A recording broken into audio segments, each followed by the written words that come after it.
Carlucci was ignoring Mrs. Bernadette Caluso, even though her distended belly nudged his desk with every inhale. 3 times in the past 2 months, he'd wiped her spit off his face. He was sure she intended to spray his face only once, he'd give her that, but the other 2 times? Well, he was sitting. He could wait better than she could. She was rocking from one foot to the other, no doubt trying to ease the pain in her knees from her weight. "Hey, how long am I supposed to stand here? I know your badge number. You're just sitting there. You ain't doing nothing." "I'm thinking." "You're thinking. Oh, that's a good one. You listen to me, Carlucci. Whatever you think my Bobby was doing, he was with me the whole day. Swear to God." Carlucci's fingers gave him away. He was drumming the William Tell overture on his mousepad. Until Franny Perfetti told him the name of the music, he thought it was just the theme song for the Lone Ranger TV show he watched lying on his belly at the Caprara's living room. "Hey, drummer boy, you listening to me?" Carlucci nodded, but he wasn't. He was wondering if he could find out on the internet exactly how the Lone Ranger reloaded his silver bullets, or how anybody reloaded ammo in those days of yesteryear, questions that never entered his mind when he was lying on the floor in the Caprara's cramped living room, happily watching the masked man solve yet another prairie felony.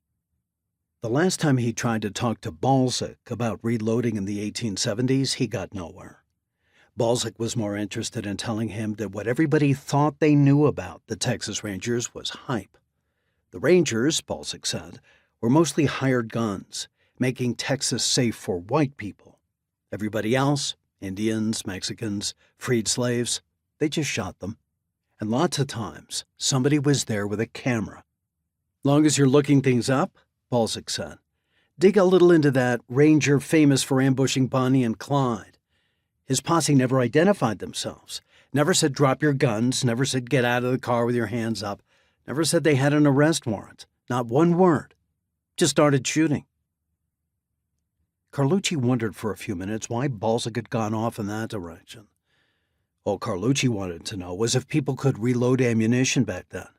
He thought he'd made that clear. Hell, he hadn't even asked about the Lone Ranger's bullets being silver. Instead, he said, "Hey, Mario, say hello to Ruthie for me, will you?" Balzac cleared his throat, or tried to. After a long moment, he said, "Don't think that's a good idea." "Huh? Saying hello to Ruthie's not a good idea? What's up with that?" A couple of days ago, I asked Ruth what's up with our girls, them. I haven't heard from either one of my girls for a while now. Long story short, the older one, she started having some kind of thing with her husband. Started talking to a clinical psychologist, counselor, something. Next thing Ruth knew, that one said she talked her sister into going in with her.